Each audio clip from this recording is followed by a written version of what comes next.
¿sí? Estamos en vida cristiana, la materia. Vamos a seguir extrayendo principios y vamos a ir ahora esta vez al Proverbio capítulo 3. Proverbio capítulo 3. Hoy vamos a titularlo el discípulo de todo corazón, ¿sí?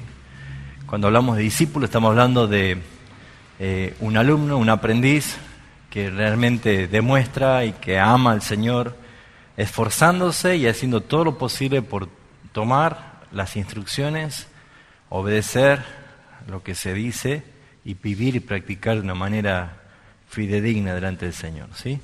Vamos a tomar lectura primeramente del capítulo 3 y vamos a tratar de sacar algunos principios y enseñanzas importantes. Exhortación a la obediencia. Hijo mío, no te olvides de mi ley, y tu corazón guarde mis mandamientos, porque largura de días y años de vida y paz te aumentarán. Nunca se aparten de ti la misericordia y la verdad.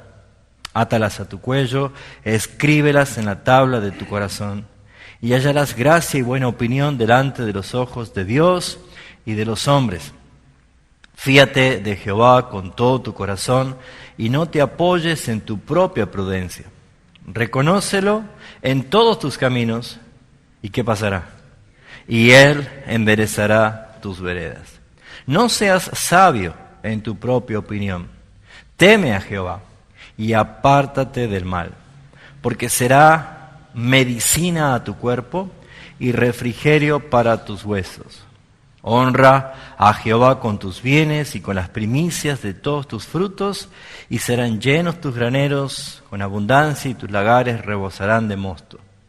No menosprecies, hijo mío, el castigo de Jehová, ni te fastigues de su corrección. Porque Jehová al que ama castiga, como el Padre al Hijo a quien quiere. Bienaventurado el que halla la sabiduría y obtiene la inteligencia, porque su ganancia es mejor que la ganancia de la plata y sus frutos más que el oro fino. Más preciosa es que las piedras preciosas, y que todo lo que puedas desear no se puede comparar con ella. Largura de días está en tu mano derecha, y en su izquierda riquezas y honra. Sus caminos son caminos deleitosos, y todas sus veredas paz. Ella, acuérdense que está hablando de la sabiduría, ella es árbol de vida a los que de ella echan mano, y bienaventurados los que la retienen. Jehová con sabiduría fundó la tierra y afirmó los cielos con inteligencia. Con su ciencia los abismos fueron divididos y destilan rocío los cielos. Hijo mío, no se aparten estas cosas de tus ojos. Guarda la ley y el consejo, y serán vida a tu alma y gracia a tu cuello. Entonces andarás por tu camino confiadamente, y tu pie no tropezará. Cuando te acuestes no tendrás temor, sino que te acostarás y tu sueño será grato. No tendrás temor de pavor repentino, ni de la ruina de los impíos cuando viniere. Porque Jehová será tu confianza, y Él preservará tu pie de quedar preso. No te niegues a hacer el bien a quien es debido cuando tuvieres poder para hacerlo. No digas a tu prójimo, anda y vuelve, y mañana te daré, cuando tienes contigo que darle. No intentes mal contra tu prójimo que habita confiado junto a ti. No tengas pleito con nadie sin razón, si no te han hecho agravio. No envidies al hombre injusto, ni escojas ninguno de sus caminos, porque Jehová abomina el perverso, mas su comunión íntima es con los justos. La maldición de Jehová está en la casa del impío, pero bendecirá la morada de los justos. Ciertamente Él escarnecerá a los escarnecedores y a los humildes dará gracia. Los sabios heredarán honra, mas los necios llevarán ignominia. Este capítulo 3 es un capítulo muy lindo para extraer varios principios, pero en la clase de hoy, para ser específico, vamos a plantear 3 puntos importantes. El primer punto, vamos a hablar el contraste entre confiarse a sí mismo y obedecer a Jehová Dios, ¿sí? Y eso lo vamos a ver del versículo 1 al versículo 12. Si a ustedes les gusta subrayar su Biblia o hacer algún ítem, pueden separar desde el 1 hasta el 12 la primera parte que hace referencia a lo que es confiarse, la confianza en uno mismo y la confianza en Dios a través de la obediencia.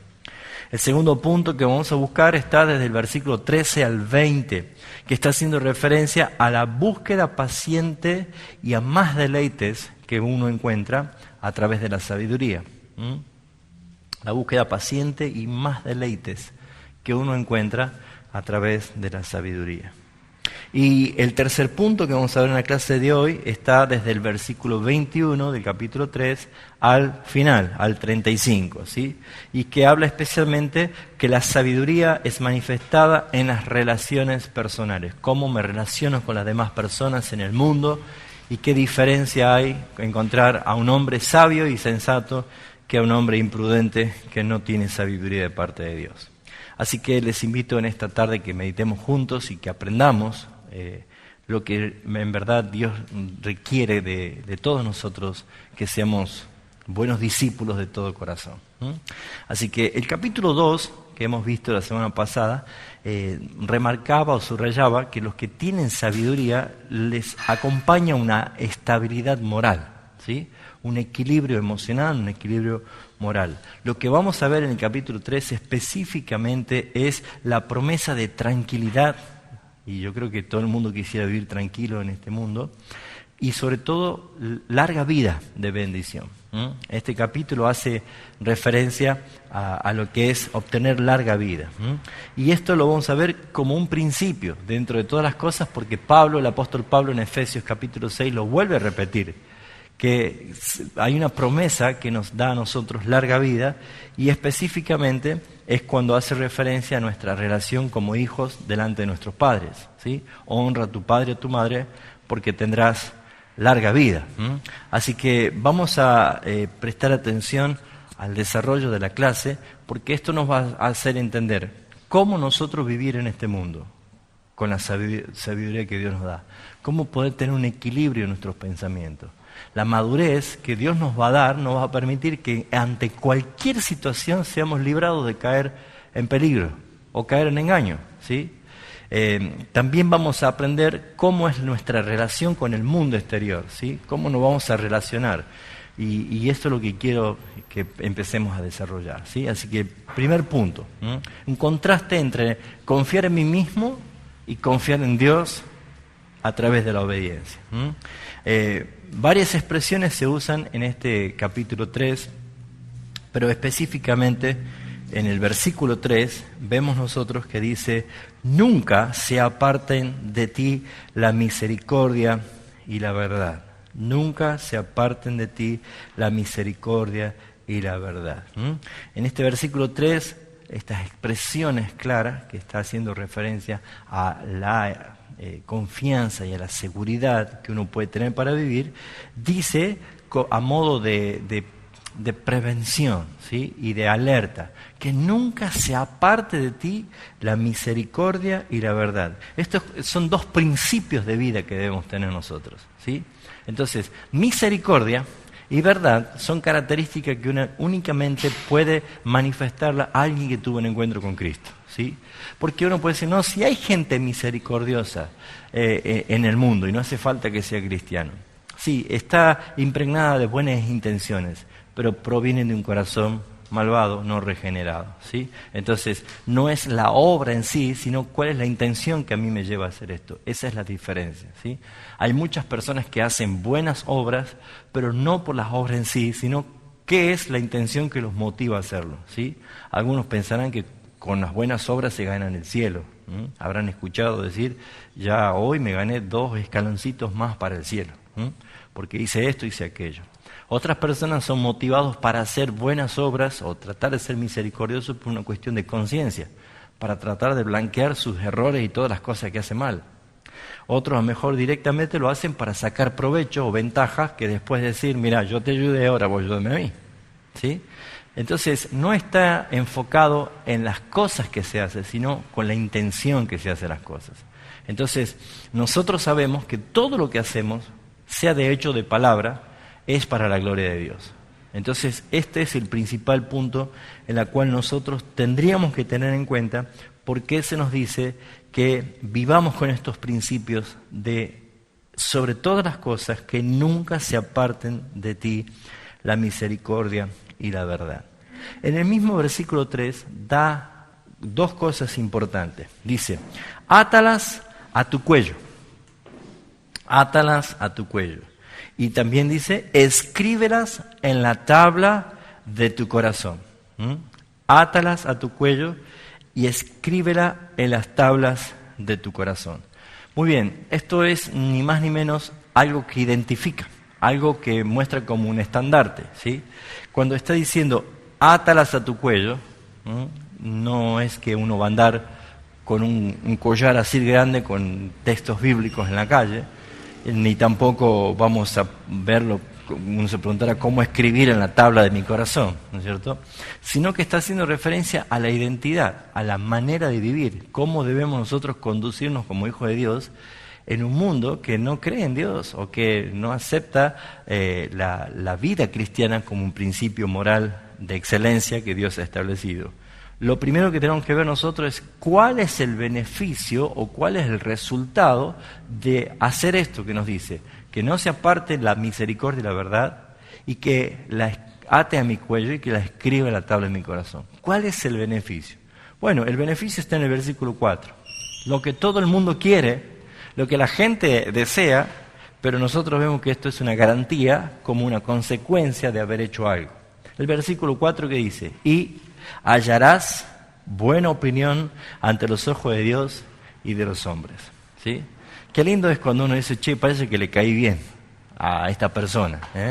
O cuando uno va, qué sé yo, a buscar un trabajo, o cuando uno va a tener una entrevista con alguien importante o que requiere algo y sale, parece que le caí bien. ¿Sí? O alguien te dice, che, le has caído bien a esta persona. Uno se siente, wow, qué lindo. ¿Sí? Bueno, la idea de sentirse aceptado, la idea de sentirse incluido, la idea de sentirse aprobado, es algo que todo el mundo lo tiene. Todo el mundo necesita sentirse aprobado. Todo el mundo necesita sentirse que ha calificado o que ha sido incluido. A nadie le gusta estar excluido. A nadie le gusta ser reprobado. A nadie le gusta ser no tenido en cuenta.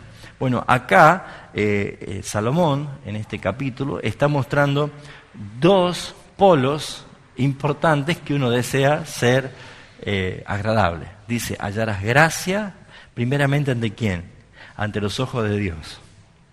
Y también añade, y de los hombres. ¿Se puede hallar gracia delante de los ojos de Dios y delante de los hombres? ¿Qué opinan ustedes? ¿Cuántos votan por sí? ¿Y cuántos votan por no? Bueno, la Biblia dice que sí se puede, porque estamos leyendo esto. Pero todos quieren hallar gracia a los ojos de Dios y hallar gracia a los ojos de los hombres, pero sin hacer lo que dice el versículo 3. Y la clave está en lo que te demanda el versículo 3. Que dice el 3, que nunca, ¿saben lo que es nunca? Nunca, para siempre, tenés que tener esto, que nunca se aparten de ti la misericordia y la verdad. Todo lo contrario a la misericordia y la verdad está relacionado con el egoísmo y la falsedad. ¿Sí? Entonces, cuando nosotros como hijos de Dios estamos muy ocupados y preocupados por mirarnos a nosotros mismos y tratar de ver qué es lo que yo hago para aparentar que yo estoy bien y que soy exitoso y que triunfo en todas las cosas, ya no soy ni misericordioso ni estoy practicando la verdad. Pero sin embargo, cuando nosotros hacemos lo que nos dice la palabra y damos la identidad como lo que dice, átalas a tu cuello, escríbela en la tabla de tu corazón, estás viendo el Señor que cuando nosotros tenemos ese proceder, el resultado va a ser claro. Hallarás gracia y buena opinión. Escuchen las dos cosas importantes. Gracia y buena opinión. Gracia es un favor inmerecido. Gracia de Dios y gracia de los hombres. ¿Cuántas veces recibimos dádivas, regalos, oportunidades y privilegios quizás de hombres, de personas que no nos conocen y que nosotros decimos no lo merecíamos? Pero sin embargo ha llegado esa bendición, ha llegado esa oportunidad, pero todo eso es como recompensa de parte de Dios. Veamos algunos ejemplos importantes en la Biblia. Por ejemplo, Samuel, ¿cómo están? Ese gran hombre de Dios. David. Y por supuesto, el propio Hijo de Dios, nuestro Señor Jesucristo. Vamos a ver algunos ejemplos, si ustedes me pueden acompañar a 1 Samuel capítulo 2. 1 Samuel capítulo 2, versículo 26. Vamos a encontrar lo que dice la Escritura acerca de Samuel, de este joven Samuel. Y mira lo que dice para que veamos que sí se puede vivir con gracia y buena opinión entre los ojos de Dios y de los hombres. 1 Samuel capítulo 2, versículo 26 dice, y el joven Samuel, que dice, iba creciendo y era acepto delante de Dios y delante de los hombres. Acá vemos un ejemplo claro. Alguien que se determina a buscar gracias, a buscar agradar a Dios a través de cumplir su palabra, porque ahí está la clave, cumplir su palabra, leer, aplicar, obedecerla y vivir la palabra de Dios. Eso nos va a ayudar a nosotros a ser aceptos, agradables ante los ojos de Dios. Bueno, Samuel dice, el joven Samuel iba creciendo y era acepto delante de Dios y delante de los hombres. Veamos también lo que dice acerca del rey David. Veamos allí nomás en 1 Samuel, pero vamos al capítulo 18. Y vamos a ver lo que dice el versículo 14 al 16.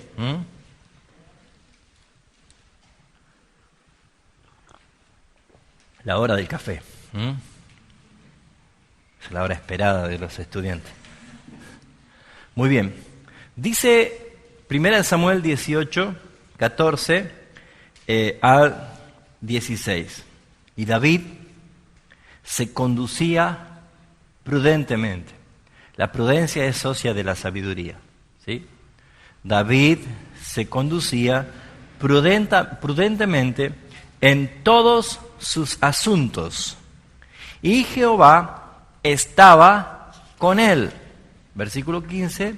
Y viendo Saúl que se portaba tan prudentemente, tenía temor de él. Mas todo Israel y Judá amaba a David, porque él salía y entraba delante de ellos. Fíjense ustedes la conducta de alguien que teme al Señor. La conducta de alguien que no usa la Escritura simplemente para ir el domingo a la reunión, sino que usa la Escritura, la Biblia, la palabra de Dios, como un manual de la vida, como la guía de conducirnos diariamente. Es tan importante que uno pueda decir, Señor, gracias, porque tenemos la Biblia en nuestras manos. Gracias porque tenemos la Escritura en la mano. ¿Saben cuántas personas en otras partes del mundo desearían tener las Sagradas Escrituras en su mano y no pueden tenerla? ¿Saben cuántas personas desearían poder tener un devocional diariamente como muchos lo hacen y no pueden hacerlo porque están prohibidos, porque tienen que esconderse? Muchas veces no valoramos la posibilidad y la oportunidad de tener la palabra de Dios con nosotros. Ella es lámpara a mis pies. Ella es la que nos conduce a la verdad.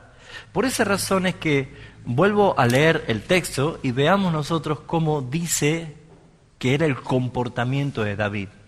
Y dice, y David se conducía prudentemente en todos sus asuntos.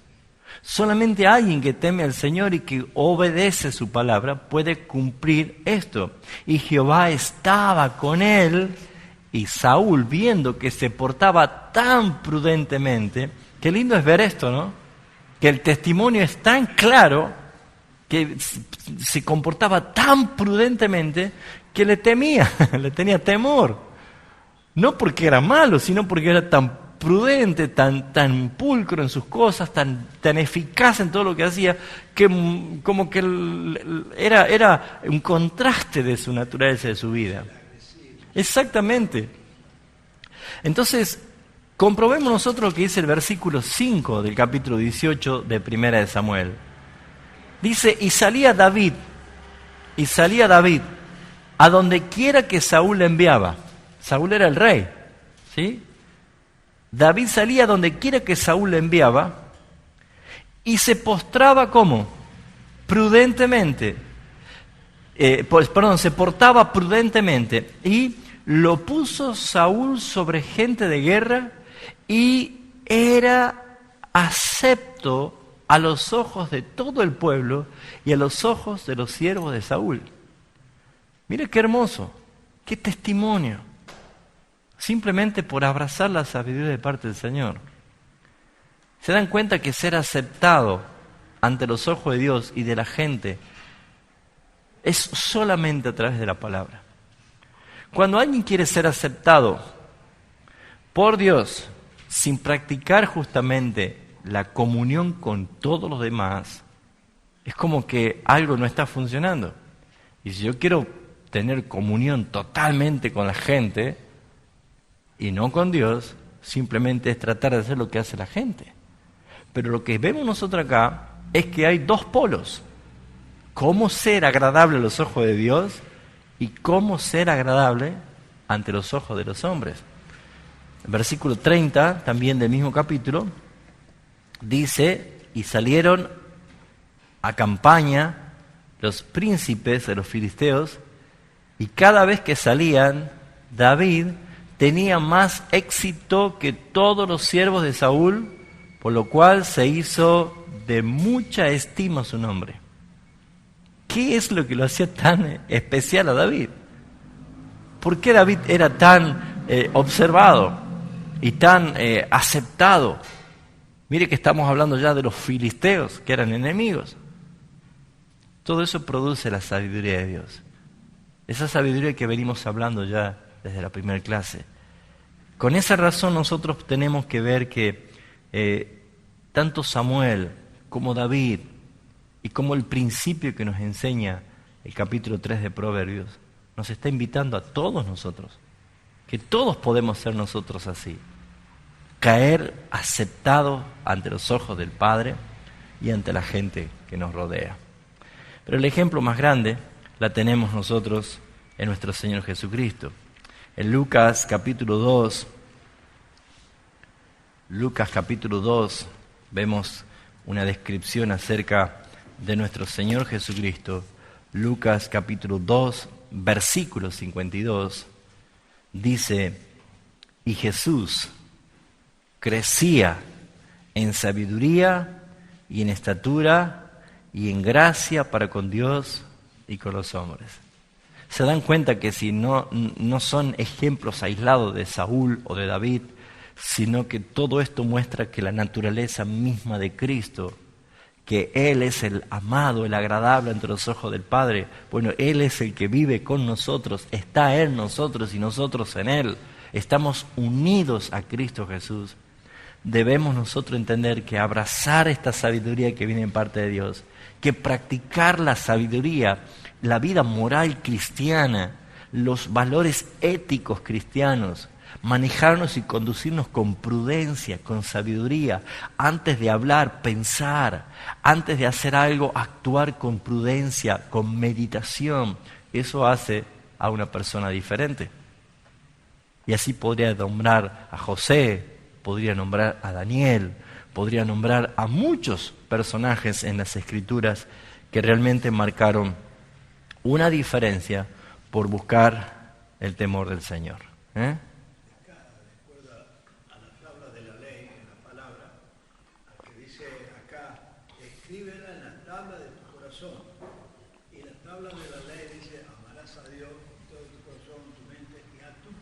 Como a ti mismo, tal cual.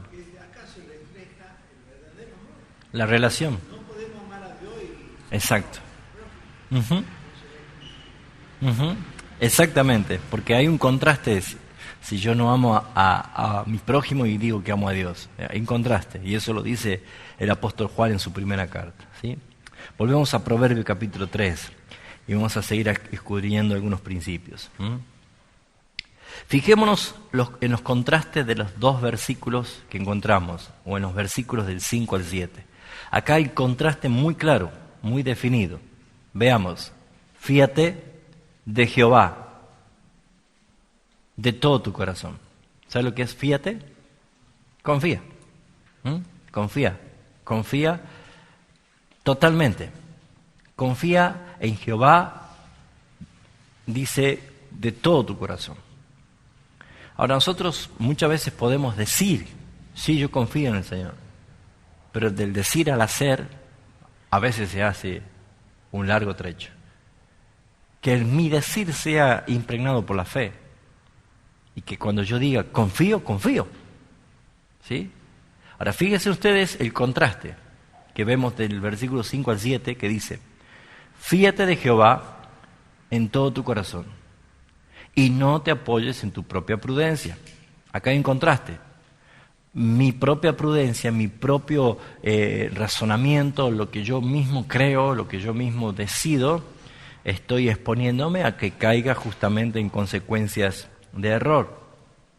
Confiar en el Señor es contraste contra apoyarse en mi propio entendimiento. La Biblia nos enseña todo el carácter de Dios, de cómo Dios piensa, Dios decide, Dios actúa, Dios permite y qué no permite. Por lo tanto, cuando yo tengo dudas y no sé qué hacer, en oración voy a la palabra del Señor. Entonces lo que la palabra del Señor me transmite es lo que yo debo hacer. Por eso dice, fíate en Jehová, fíate de Jehová de todo tu corazón y no te apoyes en tu propia prudencia. Fíjese en lo que dice el versículo 6. Reconócelo en todos tus caminos y Él enderezará tus veredas.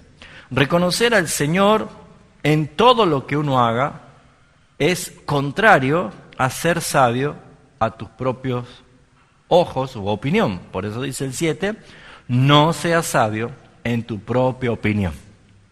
Reconócelo al Señor en todo lo que emprendas. ¿Sabe lo que es reconocer al Señor en todo lo que emprendas?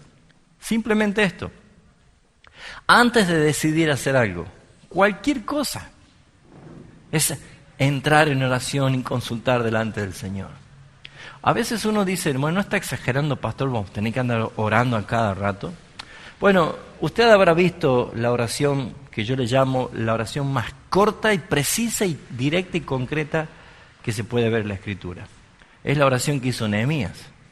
No sé si ustedes habrán visto que cuando el rey Artajerjes lo llama a Nehemías y le pregunta por qué está triste tu rostro, y cuando Nehemías le dice qué es lo que estaba pasando con su ciudad, cómo estaba quemada, consumida a fuego, dice que el rey le dice a Nehemías, ¿qué pides? ¿Qué quieres que haga?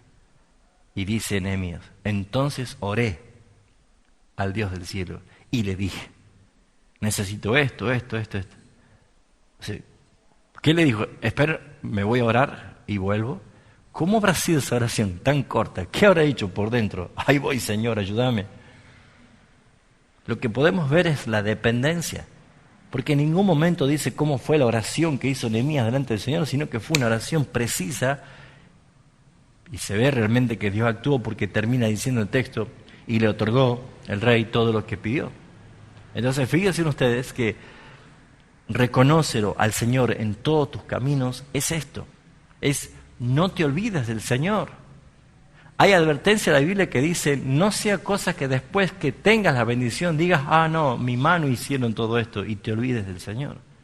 Es el Señor el que te da. Por eso reconócelo en todos tus caminos, pero no seas sabio en tu propia opinión.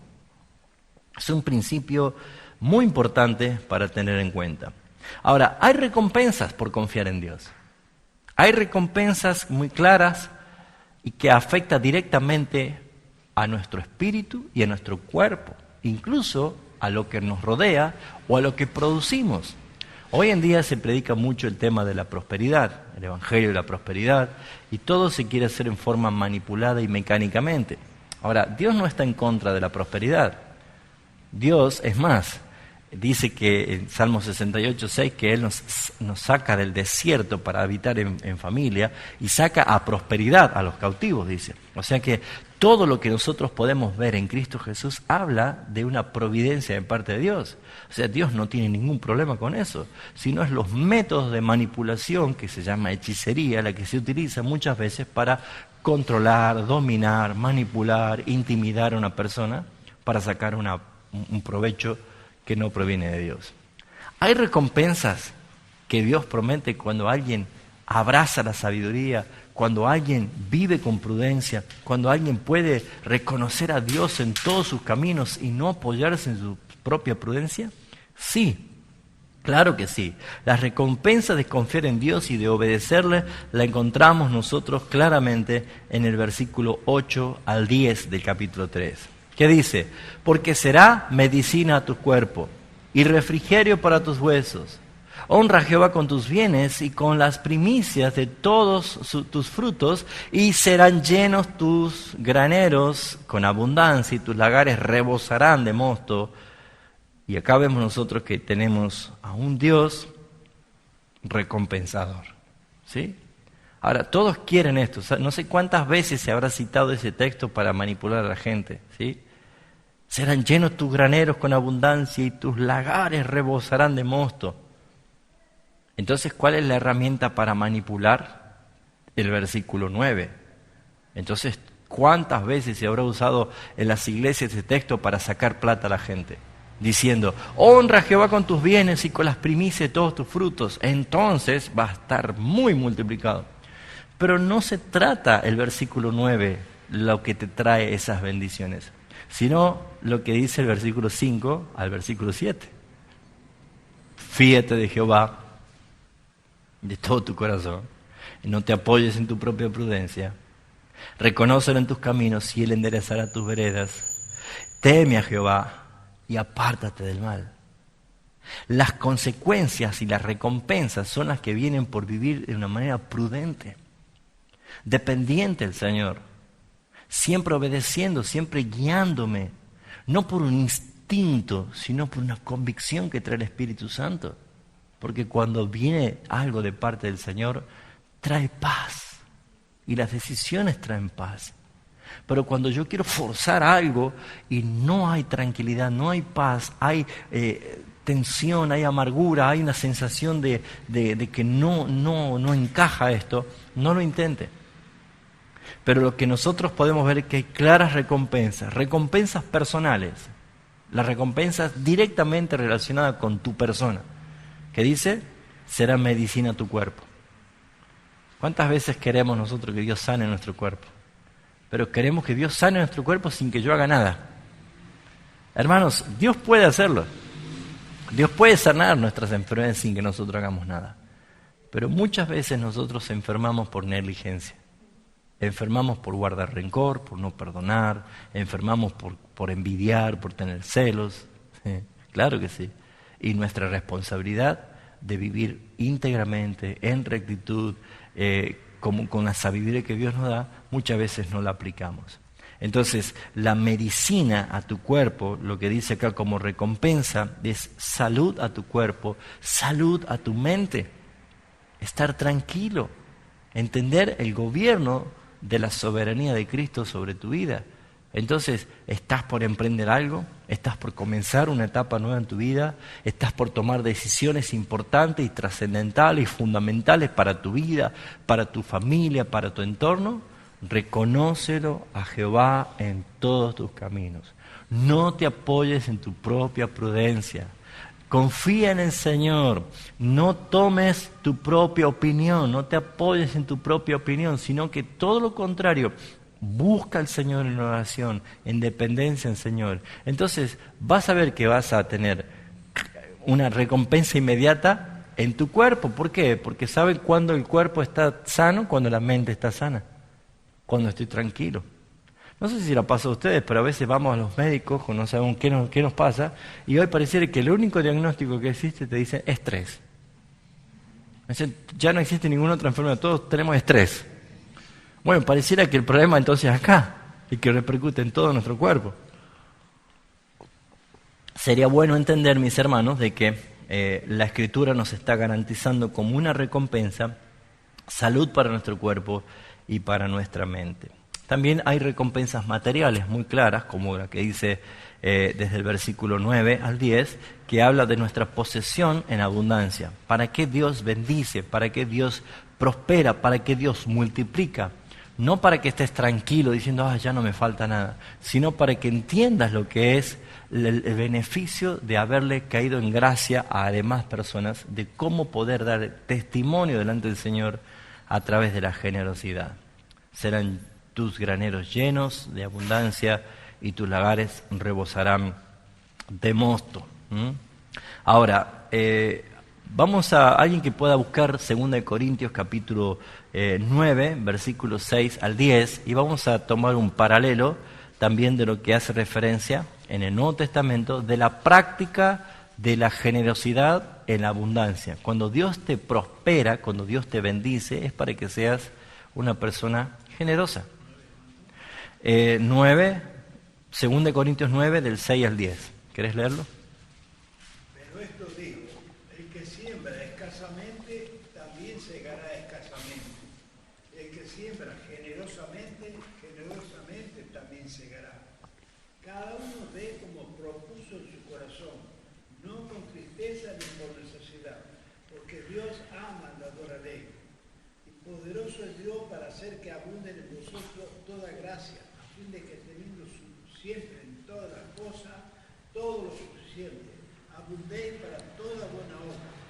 Como está escrito, repartió Dios a los pobres, su justicia permanece para siempre.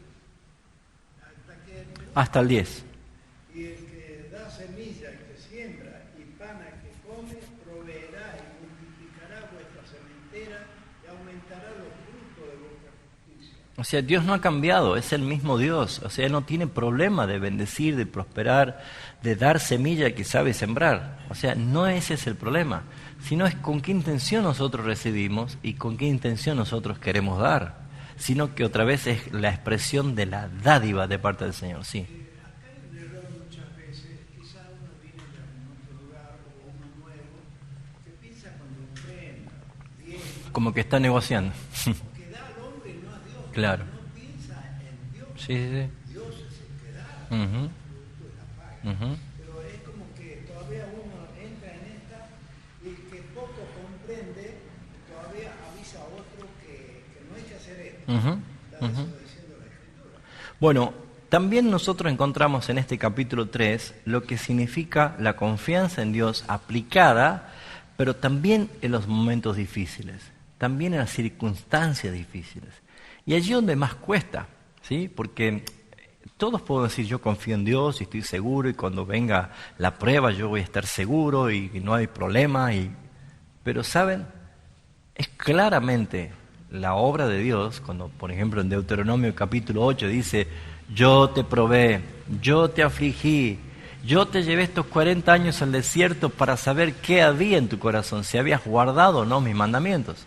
Entonces, es claro entender que así como recibimos la instrucción de parte de Dios y nosotros la creemos y la abrazamos y la confirmamos y deseamos que cuando venga el momento de prueba yo esté firme, bueno, Dios también puede permitir que vengan los momentos difíciles justamente para saber si has guardado o no en tu corazón. si realmente puedes vivir y soportar las tentaciones o las pruebas o las aflicciones. Esto nosotros vemos a través de confiar en Dios aun cuando somos disciplinados o corregidos o cuando somos amonestados por Dios. ¿Saben, hermanos, cuándo se termina la relación entre hermanos? Cuando el hermano nos llama la atención en algo. Y muchas personas, ahí nomás cortan todo. Entonces debemos entender que Dios también me está corrigiendo a través del hermano. Dios también me está corrigiendo a través de su palabra. Y esto es lo que debemos ver nosotros. El versículo 11 al 12 implica que hay otras circunstancias de la vida que también requieren nuestra confianza en el Señor, como por ejemplo en las pruebas o en las tribulaciones. Versículo 11 y 12 dice: no menosprecies, hijo mío, el castigo de Jehová. Muy bien, ¿usted se preguntó a veces cómo castiga el Señor? A veces nosotros decimos, sí, sabemos, Dios también castiga porque es justo, pero pensamos que el castigo del Señor solamente es cuando el pastor te reprende con la palabra desde el púlpito, o reprende a la iglesia, o exhorta a la iglesia. No. ¿Cuándo creen ustedes que Dios castiga? ¿Pero cuándo? ¿Cómo? ¿De qué forma? Bueno, cuando nuestros padres nos tenían que disciplinar y castigar, nosotros sabíamos que por ahí venía un varillazo, por ahí venía un chirlo, venía un cinto, venía lo que sea, ¿no es cierto? Pero antes nosotros entendíamos que era así. Ahora, fíjense ustedes que acá dice: no menosprecies, hijo mío, el castigo de Jehová. Y las pruebas, las aflicciones, o esos juicios correctivos de parte de Dios.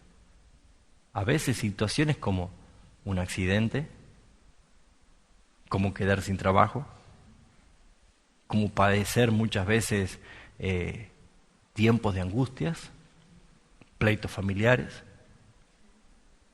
Tenemos la tendencia siempre de andar reprendiendo y culpando al diablo en todas las cosas, cuando el diablo es un mero instrumento de Dios.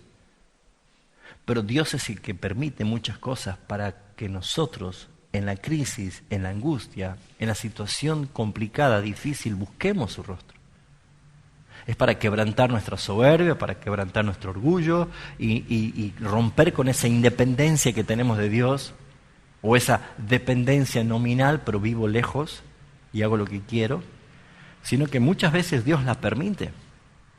Y así como el dolor nadie lo quiere, es necesario, porque si no tuviéramos el dolor no sabríamos que estamos enfermos y nos moriríamos.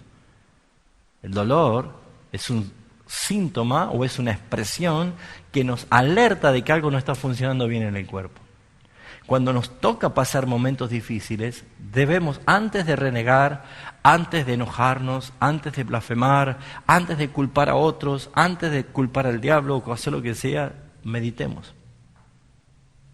Esto es de parte de Dios, porque yo necesito la corrección, porque yo necesito el castigo, porque yo necesito, salvo casos excepcionales o especiales como Job.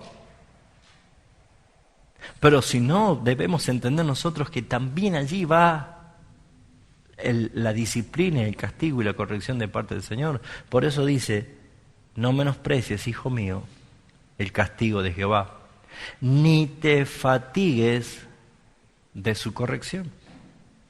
Estoy cansado de vivir así, estoy cansado de esta situación. Nunca vamos a entender con cuánto amor nuestro Dios nos corrige. Nunca vamos a entender con cuánto amor nuestro Dios nos disciplina. Y cuando nosotros valoramos la disciplina, entenderemos por qué dice el versículo 12: porque Jehová al que ama, castiga. Jehová al que ama, castiga. Apocalipsis 3:19 dice eso. ¿Alguien quiere leerlo? Apocalipsis 3:19 es una corrección y un castigo que Jesús habla acerca de una de las iglesias que necesitaba ser reprendida. ¿Pero qué dice Juan? Yo reprendo y castigo a todos los que amo. Sé, pues, celoso y arrepiéntete. Arrepiéntete. Ahora, si salimos a hacer una encuesta y le decimos, ¿usted quiere que Dios lo ame? Y todo el mundo dice, yo quiero que Dios me ame, claro que Dios me ame. Y vamos con ese texto. Bueno, mira lo que dice acá el Señor. ¿Qué dice Juan? Porque yo reprendo y castigo a todos los que amo. Sé, pues, celoso de la verdad. Ahora, yo quiero que Dios me ame así. Yo necesito que Dios me ame así. Porque si no tenemos la reprensión, si no tenemos el castigo con amor de parte de Dios, ¿cómo nosotros le buscamos? Ahora, vuelvo a decir, si apareciera una mano gigante desde el medio de las nubes y nos diera un ¡pah! Bueno, ya, es el Señor que me está castigando. Pero no se presenta así. Se presenta con un telegrama de despido, se presenta en una crisis del hogar, en una crisis matrimonial, se presenta en una crisis con algún hijo, se presenta en algún accidente, hasta alguna enfermedad, y se presenta muchas veces en situaciones límite. Pareciera que ya todo está acabado, todo está perdido. Hasta pareciera ser que hasta el último momento de la agonía de una persona dice, basta ya, Señor, ya no quiero más. Pero saben, hermanos, todas esas cosas no es porque habla de un Dios malvado, sino de un Dios amoroso. Porque ¿quién vuelve después de la corrección? Vuelve firme, vuelve amando más, vuelve en madurez, vuelve en sabiduría. Hoy no le dijo Jesús a Pedro, Simón, Satanás me ha pedido para zarandearte como a trigo. Y yo he rogado por ti para que tu fe no falte. Pero cuando tú vuelvas, después de ese momento duro, tú vas a confirmar a tus hermanos. Alguien tiene que tener la autoridad para pararse y decir, hermanos, yo viví esta situación límite y Dios me ha sostenido. Yo estoy aquí para sostenerte a vos ahora, porque Dios a mí me ha sostenido. Ese es cuando nuestro dolor se transforma en una herramienta de bendición para otros. Las tribulaciones que pasó el apóstol Pablo después de la conversión era porque él estaba primero en soberbia. ¿Qué te parece? Después ya en el reino de Dios estaba feliz. Sí, sí. Ejemplo, ¿no? Así que, mis hermanos, debemos nosotros entender que confiar en el Señor en las pruebas, en las circunstancias difíciles, también es estar en sabiduría.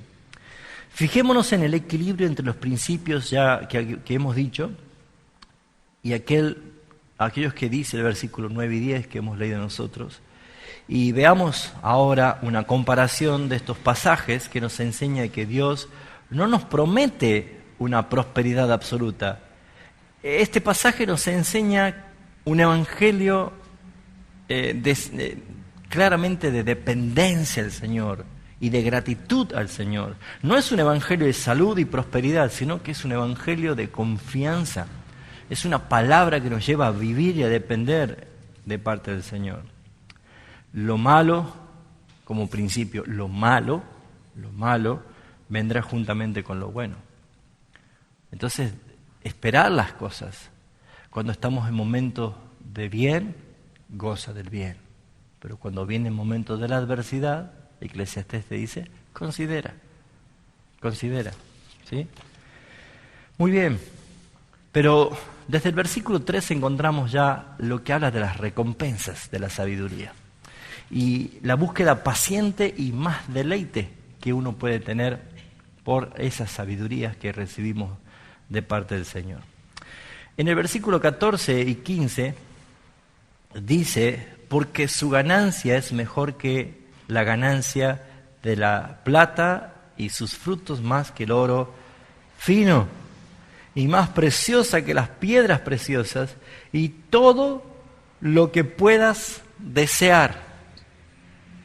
Bueno, quizás nosotros encajamos en este rubro, ¿no es cierto? Porque desear oro, a lo mejor decimos, bueno, nunca tendremos oro. Y plata, bueno, por ahí un anillito de plata a lo mejor tenemos, ¿no?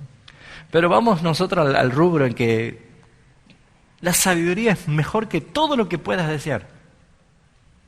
Y somos de desear todo el tiempo. Nuestra propia insatisfacción de naturaleza nos hace que siempre estemos deseando algo más. Pero en los versículos 14 y 15 el autor toma el trabajo de mostrar o demostrarnos que la sabiduría que proviene de parte de Dios es más preciosa que las cosas que el hombre busca. Hablemos de riquezas, hablemos de bienestar, hablemos de confort, hablemos de lujo, hablemos de pasiones, hablemos de comodidades, todo lo que el hombre puede buscar. Qué lindo lugar para ir de vacaciones, qué lindo lugar para comprarme una casa y tener una casa aquí, o qué lindo para tener este confort, este lujo. Salomón se esmera al nombrar oro, plata o cualquier cosa que el hombre desee.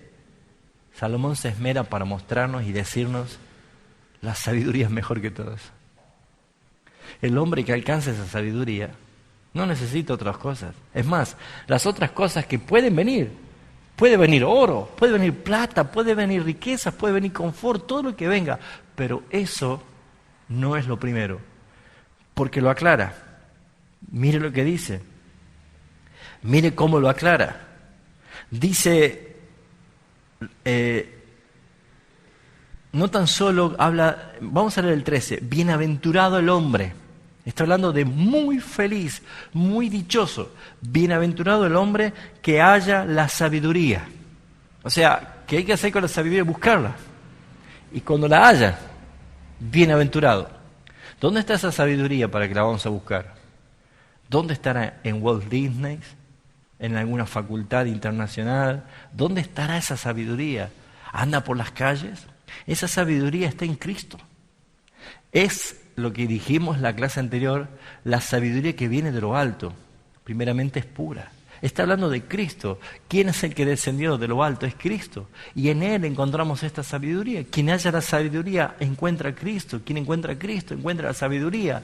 Y por eso dice que será muy feliz y dice y que obtiene la inteligencia. O sea, la sabiduría en práctica se transforma en inteligencia, porque su ganancia es mejor que la ganancia de la plata y sus frutos más que el oro fino, más preciosa que las piedras preciosas, y todo lo que se puede desear no se puede comparar a ella. Ahora, yo no sé si usted le cree a la Biblia, yo sí le creo. Yo no sé si usted cree que la Biblia es inerrante, que no va a fallar, que no va a errar nunca. Yo sí sé que es así. Y si la Biblia dice, te está diciendo la palabra de Dios, la voz de Dios escrita, te está diciendo que nada se puede comparar, ninguna cosa que para el hombre es lo más costoso que puede haber, nada se puede comparar con hallar sabiduría de parte de Dios. Entonces, ¿qué busca el hombre? Riquezas, fama, posición, confort, comodidad, éxito. Dejen que los necios busquen eso. El hombre que busca la sabiduría encuentra la riqueza.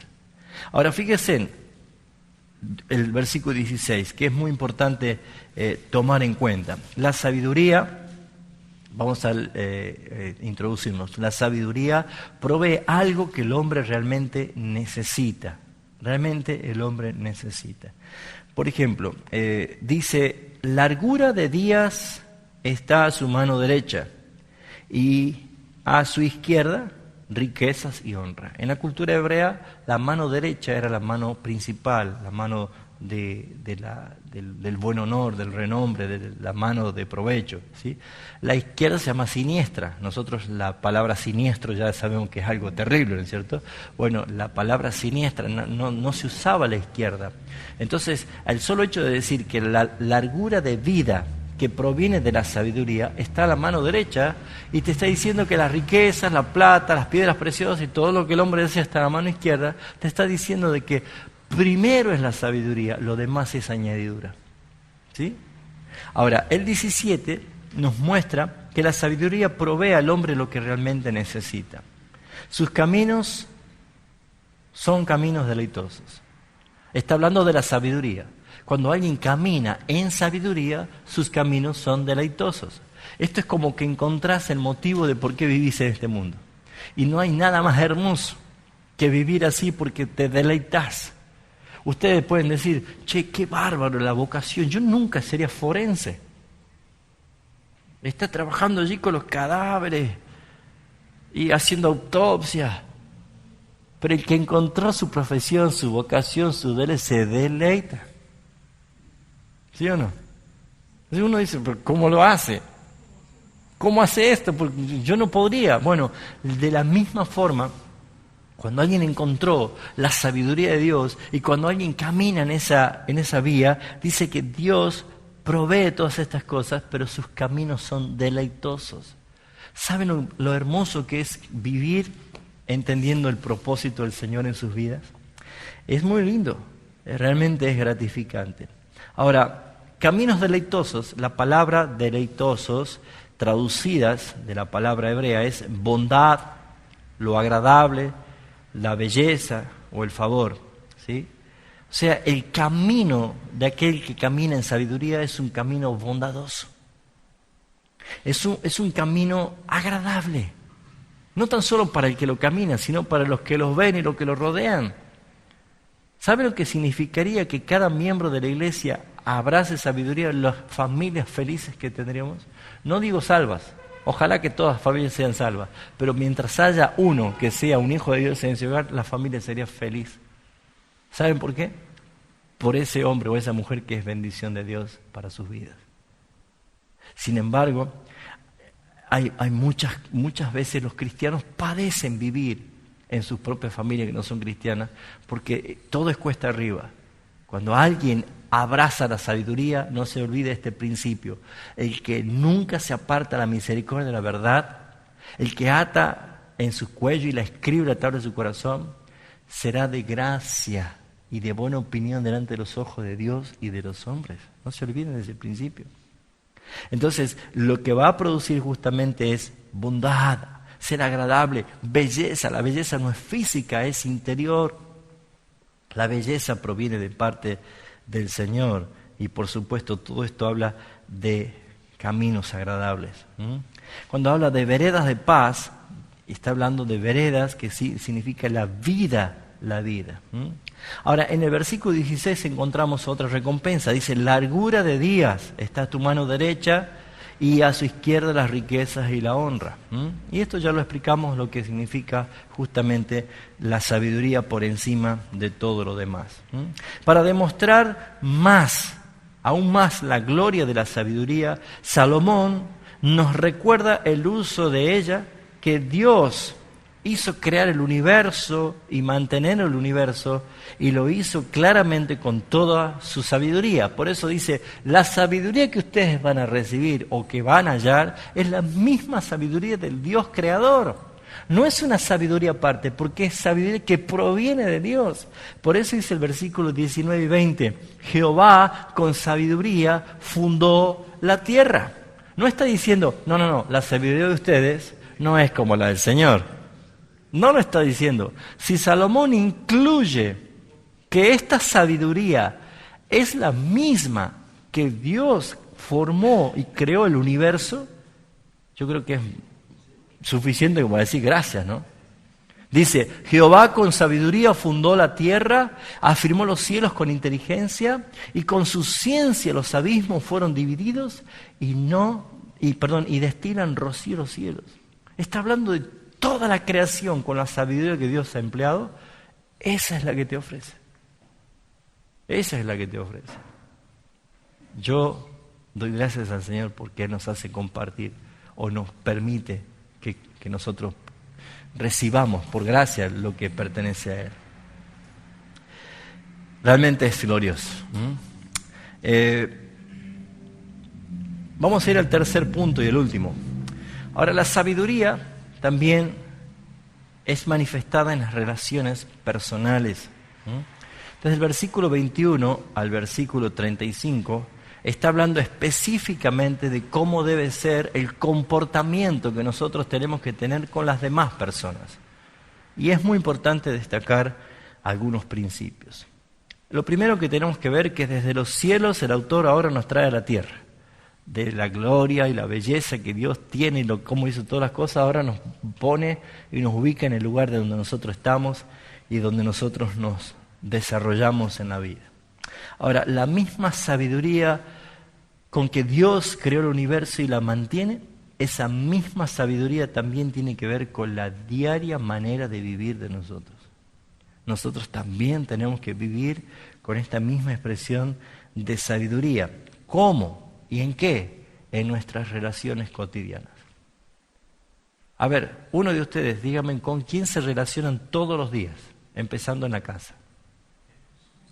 Con la esposa, ¿con quién más? Con los hijos, todos los días, las mismas personas que ves siempre. Compañero de trabajo. ¿No pasás por el diarero de la esquina y lo ves siempre? ¿No está siempre el mismo canillita o el mismo verdulero que lo saludás? O sea, todas esas personas que todos los días la ves, todas esas personas que todos los días frecuentás, y si el colectivo lo tomás a la misma hora, el mismo chofer de todos los días. Ahora, fíjense ustedes que todos los días ese mismo grupo de personas, esas personas que integran todo tu entorno de todos los días, se llama casa. Casa. En griego es la palabra oikos.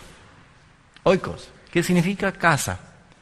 Cuando hablamos de casa, no tan solo hablamos de papá, mamá, esposa, hijos y lo que viven ahí. Ese es hogar. Pero tu casa es todo tu entorno, que frecuentas todos los días. Esa palabra, si bien es cierto, es griega, pero es la misma palabra que emplea Josué cuando dice, ustedes hagan lo que quieran, pero yo y mi casa serviremos al Señor. Y no estaba haciendo referencia a mi esposa y mis hijos, sino a todo su entorno de quien él tenía influencia. Por esa razón es que nosotros somos nacidos y creados para vivir en sociedad. Todos los días nosotros vemos a los mismos vecinos, al mismo policía, al mismo canillita, al mismo verdulero, al mismo chofer, a todos los compañeros de trabajo, a las personas que siempre estamos. Bueno, a ellos tenés que mostrarle la sabiduría de Dios a través de tu vivir. Con ellos. Hoy Dios nos trajo aquí, a un nuevo barrio. El barrio está con una expectativa. ¿Quiénes somos nosotros? Ahora nosotros tenemos que empezar a adoptarlos como nuestra casa. Y nuestra casa va a ser toda la gente que vamos a frecuentar todo el tiempo. Y toda esa gente que vamos a frecuentar todos los días, todo el tiempo, son las personas a quienes ellos deben ver a Dios a través de tu vida por la sabiduría con que te conduces. Por esa razón es que Dios nos manda que tengamos un comportamiento. Fíjense en lo que dice el versículo 23. Vamos a leer el 21. Hijo mío, no se aparten estas cosas de tus ojos, guarda la ley y el consejo, y serán vida a tu alma y gracia a tu cuello. Y mira lo que dice el 23. Entonces andarás por el camino confiadamente y tu pie no tropezará. Está hablando de cómo te vas a conducir todos los días, haciendo lo que dice el versículo 21 al 22, pero haciendo todo lo que dice el versículo 1. Es la aplicación de la sabiduría de Dios. Entonces, vas a vivir con seguridad. No demores en hacer el bien a otros. ¿Por qué? Porque estás relacionándote con compañeros, con el colectivero, con las personas que siempre te frecuentas. Fíjese lo que dice el versículo 27 y 28. No te niegues a hacer el bien a quien es debido, cuando tuviere poder para hacerlo. Esto no es una sugerencia, esto es carácter cristiano. No te niegues a hacer el bien. No digas a tu prójimo, anda y vuelve y mañana te daré cuando tienes contigo que darle. Fíjense ustedes que acá vemos carácter, 27 y 28, cómo es la relación que vas a tener con ellos. Imagínense si nosotros estamos atentos, pendientes de nuestra casa, de nuestro oico, de nuestro entorno. Todos los días. ¿Qué sé yo? Mañana le regalás un pequeño librito de pasos, de frases, versículos cristianos, versículos bíblicos, y los sorprendés al colectivero que toda la mañana te lleva. ¿Cómo estás? Todos los días me llevas. Ahora yo quiero conducirte un camino mejor. Y le regalas algo. Gracias. Nadie te acostumbró a que te hagan obsequio. Y vos simplemente hiciste algo por él. ¿Te has puesto a pensar lo que a lo mejor está pasando el verdulero de tu esquina de tu casa, que todos los días lo ve? A lo mejor está pasando una necesidad. Le has preguntado, mire, yo hoy a la siesta voy a tener un tiempo de oración con el Señor. ¿Tiene algún motivo para que yo ore por usted? Con esas simples palabras, con esas breves palabras, la persona fija tu atención, fija tus ojos y te dice, gracias, Nadie se ha preocupado por mí. Nadie pensó así de mí. Y cuando usted lo hace, y lo hace de verdad, usted está empezando a hacer que todo su oikos, toda su casa, todo su entorno empiece a entender que vos sos diferente a los demás. Porque estás hallando gracia ante los ojos de Dios y ante los ojos de los hombres, de la gente. Estás siendo agradable. Y hermanos, ¿con qué intención lo haces? ¿Para que después te fíe la verdura? ¿Para que después te lleve gratis en el colectivo? Porque si alguno lo hace así, está siendo abominable ante los ojos de Dios. Pero si lo estamos haciendo para que el Señor sea glorificado a través de tu vida por el testimonio con que estás haciendo las cosas, estarás ganando a alguien más para llegar a la cruz de Cristo. ¿Se entiende lo que estoy diciendo? Son principios de sabiduría que nos enseña. No seas transformados o convertidos por ellos, sino que ellos se conviertan a ti. No eres tú el que debes cambiar, ellos son los que deben cambiar y buscar parecerse más al Señor. ¿Vamos bien? Ya estamos por terminar. Muy bien. Los versículos 29 y 30 condenan el fomento de conflictos innecesarios. Aquí sí es ponerle rienda al caballo. Todos tenemos un potro salvaje dentro nuestro, ¿no es cierto? Y saben, podemos estar edificando por semanas enteras una buena relación con todos los vecinos, con el chofer, con el policía de esquina, con el verdulero. Podemos estar tan bien y todo el mundo dice, oh, qué hombre, qué mujer, qué vecino que tengo. La gente puede... Pero una locura de un día, arruinamos todo. ¿Sí o no? Así dice Eclesiastés, es como una mosca muerta en el perfume del perfumista hace heder, echa a perder todo el perfume. Así es un acto de insensatez, de locura de un hombre sabio. ¿Cómo debemos comportarnos? ¿Cómo debemos conducirnos? ¿Cómo debemos cuidar nosotros el evitar, el entrar en conflictos? Bueno, miren lo que dice justamente el carácter que debemos tener en el versículo 29 y 30. No intentes mal contra tu prójimo. Y vaya si se nos viene ganas muchas veces. Vaya si se nos viene pensamiento. Pero no intentes mal contra tu prójimo, que habita confiado en ti. ¿Ves cuando has ganado la confianza de tus vecinos, de tus compañeros? Cuando has ganado la confianza de la gente, cuidado. Porque tenemos la tendencia a pensar que nadie nos observa. A veces yo les preguntaba a algunos jóvenes, ¿vos sos admirado por alguien? ¿Yo? ¿Qué voy a ser admirado? Yo no soy admirado por nadie. ¿Estás seguro? Porque entre toda la gente que te conoce puede haber uno o un niño que te tiene como un modelo, como un ejemplo, como su ídolo. ¿Sí? Y a lo mejor nunca te diste cuenta.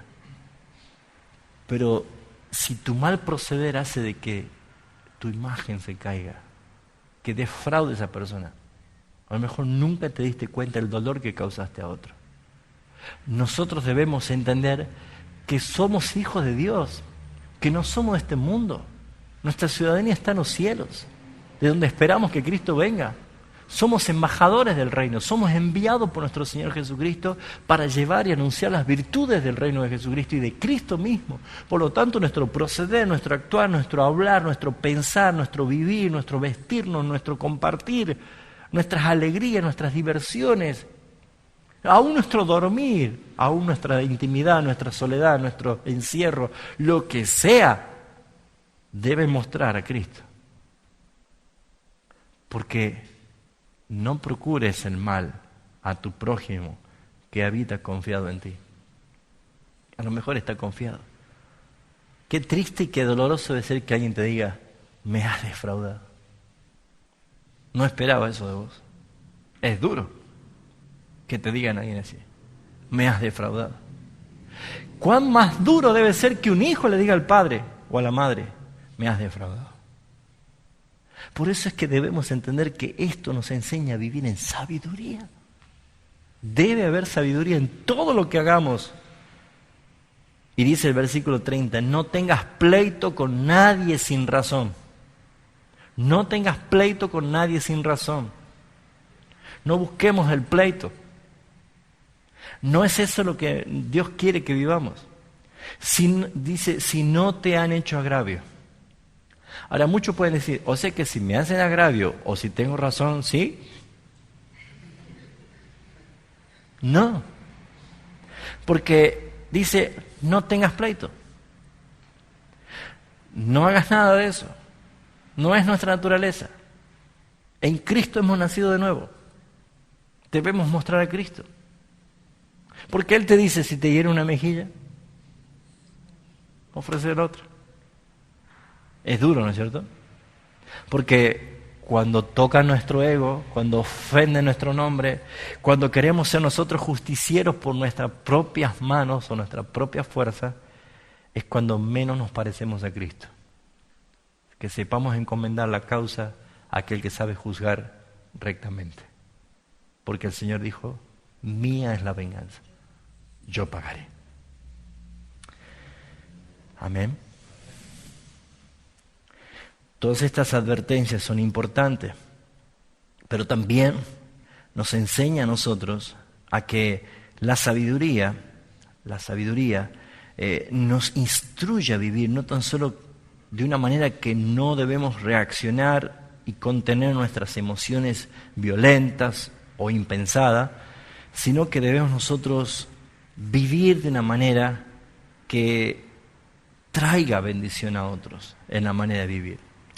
También el versículo 31 nos enseña que la sabiduría instruye al sabio a no envidiar al injusto. ¿Sabe? Esto es algo que suele pasar en el cristiano. Hasta el mismísimo salmista Asaf, el salmo tremendo, ¿no? Que él dice, por poco se resbala a mis pies, como veía que estos impíos, que no tienen temor de pasar su lengua por el cielo y blasfemar contra el Altísimo, y tú les prosperas y les das más y no tienen ninguna necesidad, y están gordos, están con sus cachetes rojos, tanta abundancia, y yo que guardo mi vida en intimidad, en integridad. Hasta que dice el salmista, hasta que entrando a tu templo me di cuenta qué torpe que era yo. Porque él mismo dice, tuve envidia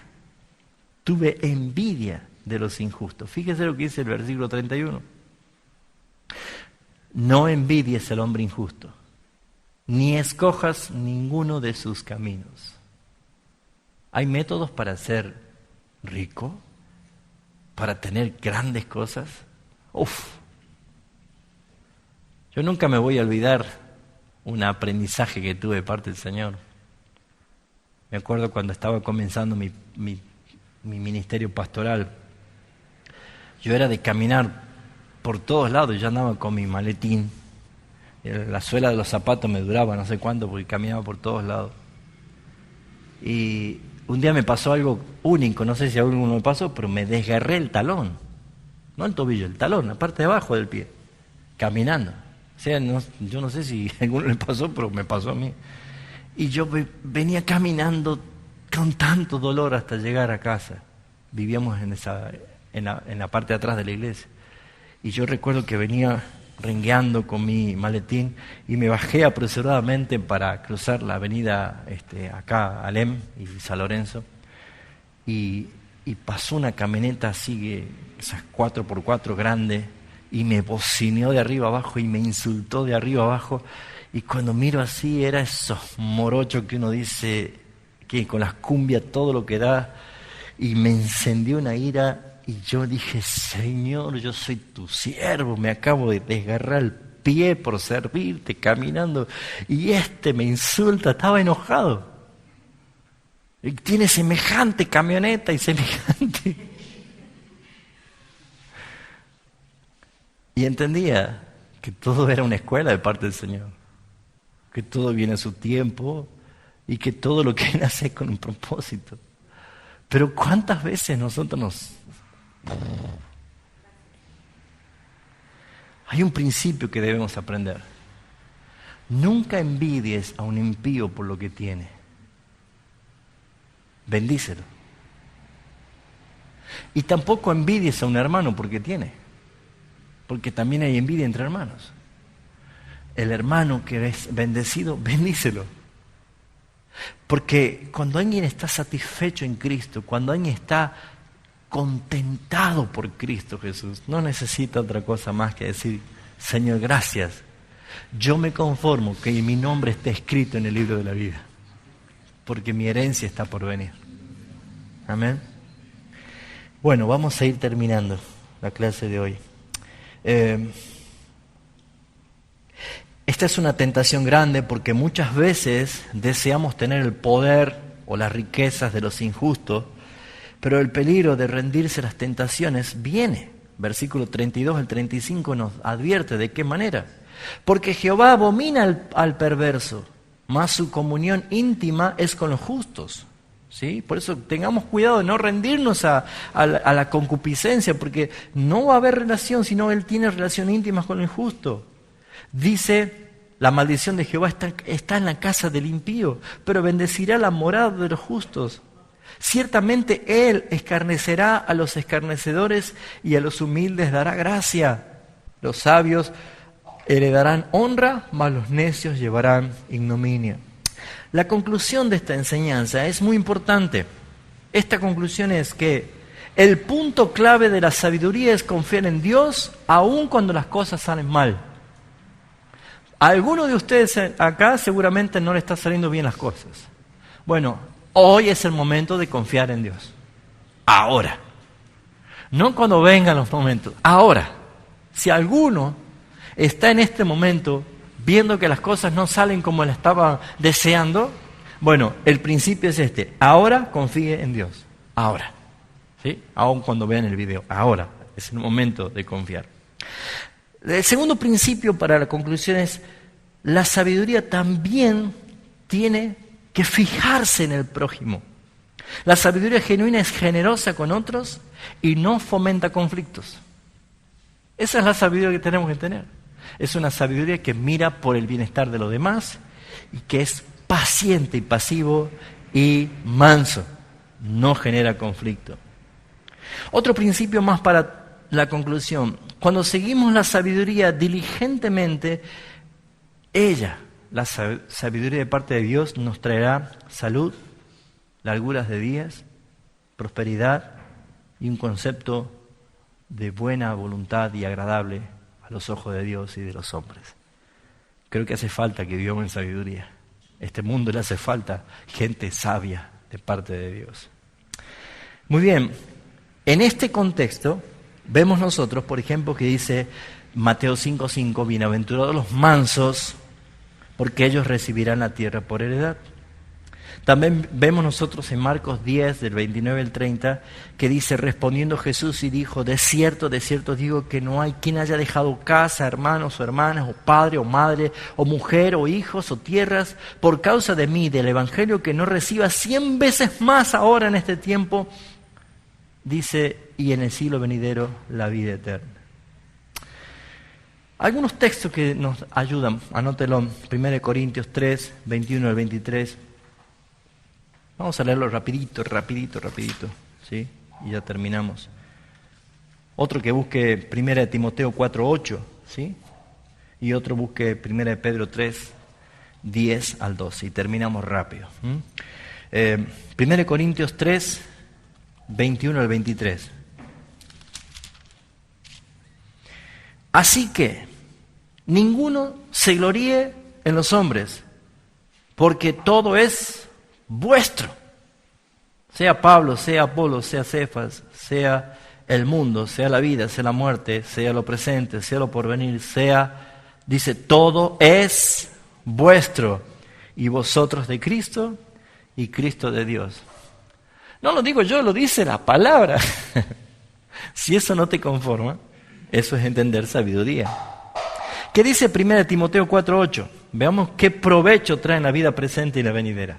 ¿Qué dice? ¿Quién lo tiene? Proverbio 1:4-8. De Timoteo.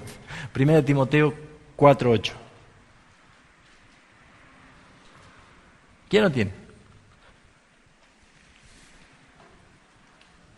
Vamos.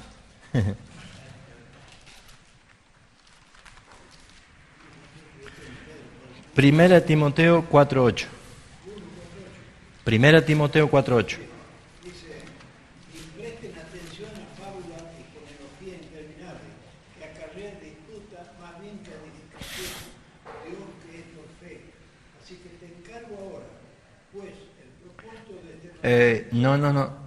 1 Timoteo 4:8 dice, porque el ejercicio corporal para poco es provechoso, pero la piedad para todo aprovecha, que está relacionado con la sabiduría, pues tiene promesa de esta vida presente y de la venidera. ¿Sí? De la venidera, lo leo de nuevo. Porque el ejercicio corporal para poco es provechoso, pero tiene piedad para, pero la piedad, para todo es provechoso, pues tiene promesa de esta vida presente y de la venidera. Ahora sí, 1 Pedro 3, 10 al 12. Los profetas que profetizaron de la gracia destinada a vosotros inquirieron diligentemente e indagaron. No, 1 de Pedro, estás leyendo 2 de Pedro. 1 de Pedro 3, 10 al 12. 10 al 12. Porque el que quiere amar la vida al ver días buenos, refrene su lengua de mal. Sus labios no hablan engaño. Ahí está. Apártese, ¿hasta cuándo? Al 12. Apártese del mal y haga el bien. Busque la paz y sígala, porque los ojos del Señor están sobre los justos, sus oídos atentos a sus oraciones. Ahí está. Estos son principios de sabiduría. ¿Quieren vivir buenos días? ¿Quieren ver días buenos? Ahí tiene.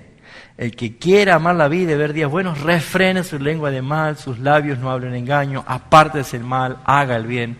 Todo esto son principios de sabiduría que nos da el Señor.